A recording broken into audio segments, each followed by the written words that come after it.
Mody, it felt like it was one of those games where it was blow by blow and someone was going to be unlucky to lose. How are you feeling afterwards? I mean, heavyweight battle, great opponent.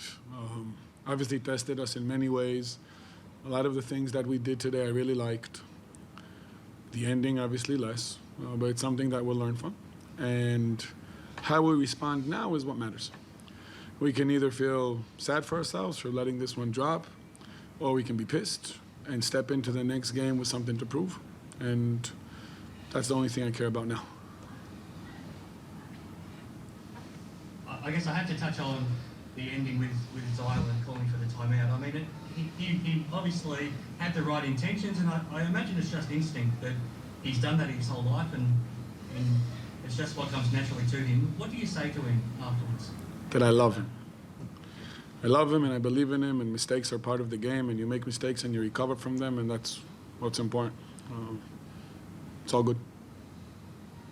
Is it just one of those things where it just was a genuine mistake, where he thought he was allowed to call for a timeout? Obviously, yes. Anthony, can I get your thoughts? You're in a similar situation to Zylan, where you're playing in the NBL for the first time and you're used to being able to call for a timeout. Would have you known that you can't call the timeout in that situation? I mean, I didn't have the ball, so I don't know what I would have done. We got the rebound. I think it's a smart plan to miss the second one. It's different from the NBA rules, but it happened. I mean, I could have made the same mistake.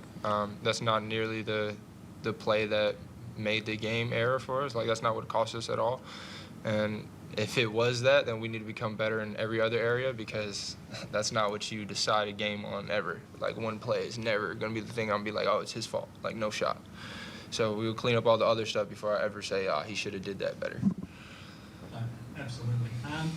It felt like it was a playoff intensity type game. I know you lost, but at the same time, like Mody said, do you learn a lot from playing against the top team and having such a good battle with them? Yeah, it did feel like a heavyweight fight. Like, you're going toe to toe the whole game, and then they come up with some wrinkles and some different things on the stretch that were different than the flow of the game, and that's how they got a quick lead, and then you got to fight your way back, and all those things like add up, and so made it to us being at the end of the game tied, and we just a couple plays more we needed to make, or a couple plays earlier that we could have made that would have pushed us over the edge. But I think we definitely will learn a lot from it. Taking into the next game and rolling with what we learned is going to be important. If that's the best team in the league and we went toe to toe with them, then I think that means we're in a really good spot relative to when I played my first game against them. Mody, you talked about the things that you liked, and I agree. I think you did a lot of good things tonight, and just, like I said, it was always going to sort of come down to whoever made the last basket. But how much do you take out of this game, or like you did touch on earlier, does it all depend on how you now back up on Sunday? I mean, you want to learn from every experience that you get. Every possession in the game like this will teach us something. From an execution standpoint, from an effort standpoint, from a communication standpoint, from a focus standpoint, there's something to learn from every possession on both sides of the court.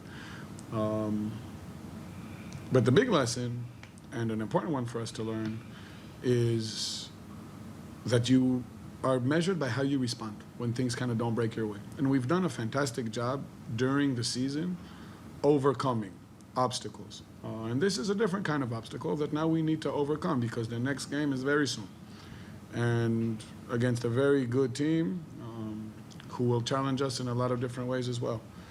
I have a lot of faith in the guys in the locker room who are willing to channel whatever it is that they feel at the moment into something that's productive and helps us play better in the next one.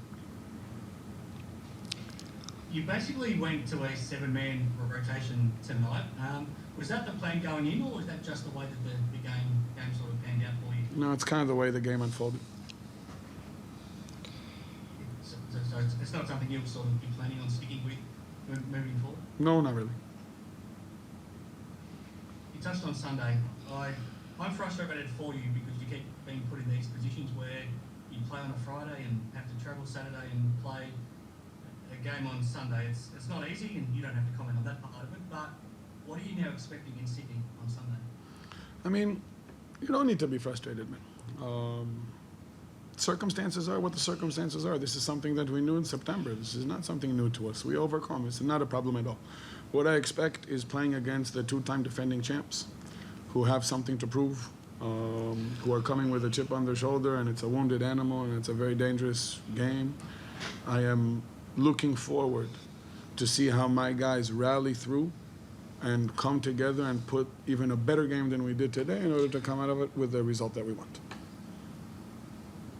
Anthony, this might be tricky to talk about right now because you're coming off a loss, but it looks like you've really settled into the NBL really well. It's a lot of fun to watch you play right now. You're putting up great numbers, but it's more than the numbers. You're just playing at such a high level. How well do you think you're now fitting in? Well, thank you for the compliment. I think I've started to learn how the league is played a little bit better, but there's still a lot of things that I keep getting caught on. Easy actions that I need to be able to talk through and get through. So it's making me grow. It's stretching me as a player, and I'm grateful for that. But I want that to translate to wins more than I want to translate to people saying that I've been playing well. It's like everything you do, if it doesn't end in a win, then you still go home feeling sour. And that's the feeling that I fight against. So if we can get these compliments to turn into saying like, oh, wow, great game and a win, then that's where I want to head towards. So hopefully that's the direction that we can keep rolling in. No, absolutely. Last time we spoke, you gave an Anthony Lamb guarantee, and it ended up paying off the next game. What can we expect on Sunday from you and the team? You can expect that Mahmoud's wife is going to make me some great cheese bread, and it's amazing, and I'm going to be grateful to eat it, and then we're going to go to battle, and we're going to give everything we got in the game. Perfect. Thanks very much, guys. Thank you. Thank you.